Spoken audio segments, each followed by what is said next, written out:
افغانستان په نړیوال جام کې اومه ماته هم وخوړه. سلام او مینه ګرانو دوستانو، وخت مو په خیر.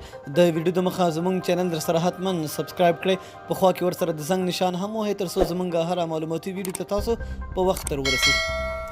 د بنګلادیش آلراونډر شکیب الحسن د ښې توپ اچونې له امله افغان لوبغاړي ونه توانېدل چې د بنګلادیش ورکړل شوي هدف پوره کړي او له بنګلادیش څخه یې په 2 شپېتو منډه ماتې ومنله. د افغانستان او بنګلادیش ترمن په ساوث همپټن کې د افغانستان په وخت 2 بجې لوبه پیل شو. د لوبې پچه افغان لوبډل مشر ګلبدین نایب وګټله او بنګلادیش ته یې د توپ وهنې بلنه ورکړه. بنګلادیش په ټاکلو 50 اورونو کې د 7 لوبغاړو په سوځېدو سره 262 منډې وکړې او افغان لوبډلې ته د 263 منډو هدف وټاکه. د بنګلادیش لخوا مشفق الرحیم 83، شکیب الحسن 59، تمیم اقبال 14 او مصدق حسین 15 منډې وکړې. د افغانستان لخوا تر ټولو ښه توپ اچونه مجیب الرحمن ترسره کړه. نوموړي په 10 اورونو کې 39 منډې ورکړې او 3 لوبغاړي وسوځول. همداراز ګلبدین نایب 2، دولت زدران او محمد نبی یو لوبغاړي وسوځول او د راشد خان په برخه هیڅ وکټ هم ونه رسید.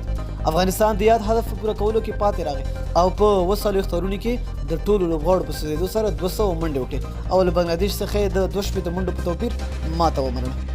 د افغانستان لخوا سمیع الله شینواري 49 ناسوځېدلې منډې وکړې. همداراز ګلبدین نایب 40، رحمت شاه 40، نجیب الله زدران 23 او اصغر افغان 20 منډې وکړې. د افغانستان 3 لوبغاړي محمد نبی، دولت زدران او مجیب الرحمن په 0 هم وسوځېدل. د بنګلادیش لخوا بیا شکیب الحسن تر ټولو ښه توپ اچونه ترسره کړه.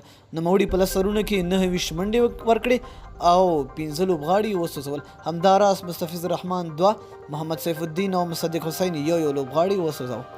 د لوبې د غوره لوبغاړي جایزه شکیب الحسن ته ورکړل شوه چې نوموړي په توپ وهنه کې 50 منډې کړې وې او همداراز په توپ اچونه کې یې 15 لوبغاړي سوځولي. افغانستان له هم د نړیوال جام د نمرو په قطار کې په وروستۍ برخه کې دی او تر دې مهاله یې کومه نمره نه ده ترلاسه کړې. د یادونې وړ ده چې په نړیوال جام کې د افغانستان راتلونکې لوبه د جون په 29 نیټه له پاکستان سره ده. دغه لوبه په افغانستان په وخت 2 بجې ترسره کیږي.